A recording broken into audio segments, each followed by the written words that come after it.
தற்போதைய அண்மை செய்தியை பார்த்துக் கொண்டிருக்கிறோம். ரவுடி மொட்டை விஜய் என்கவுண்டர் செய்யப்பட்ட இடத்தில் மாவட்ட காவல் கண்காணிப்பாளர் ஆய்வு மேற்கொண்டு வருகிறார். இது தொடர்பான அண்மை செய்தியை பார்த்துக் கொண்டிருக்கிறோம். கூடுதல் விவரங்களோடு இணைகிறார் செய்தியாளர் பிரேம். விவரங்களை பதிவு செய்யலாம்.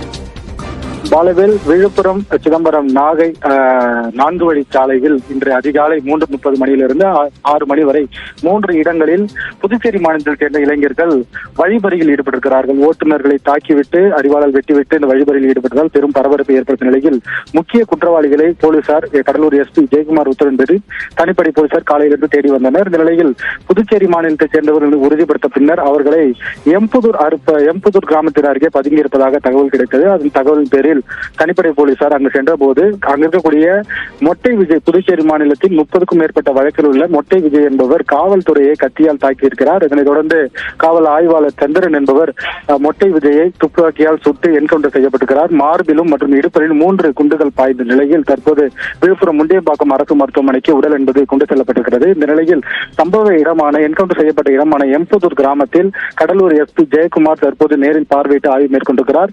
அந்த இடத்தில் அவர்கள் முந்திரி காட்டுகளில் இருசக்கர வாகனத்தில் தப்பி ஓடியது, அங்கு இருசக்கர வாகனம் கிடந்திருக்கிறது. அதே போல் என்கவுண்டர் செய்யப்பட்ட இடத்தில் 3 குண்டுகளும் அங்கு அவர்கள் விழுந்த இடத்தையும் பார்வையிட்டார். தொடர்ச்சியாக அங்கிருந்து பத்திரிகையாளர் சந்திப்பின் போது அங்கு மொட்டை விஜய் என்பவர் முக்கிய குற்றவாளி, அவர் மீது 30க்கும் மேற்பட்ட வழக்குகள் இருக்கிறது. இதே போல் புதுச்சேரி மாநிலத்தைச் சேர்ந்த 3 பேர்களும் அவர்கள் கூட்டாளியும் கைது செய்யப்பட்டிருக்கிறார்கள். விழுப்புரம் பகுதியைச் சேர்ந்த ஒரு 17 வயது சிறுவனும் கைது செய்யப்பட்டிருக்கிறார்கள். மேலும் ஒருவரை தேடி வருவதாக கடலூர் எஸ்பி தற்போது தகவல் தெரிவித்திருக்கிறார். பாலகன், விவரங்களுக்கு நன்றி பிரேம்.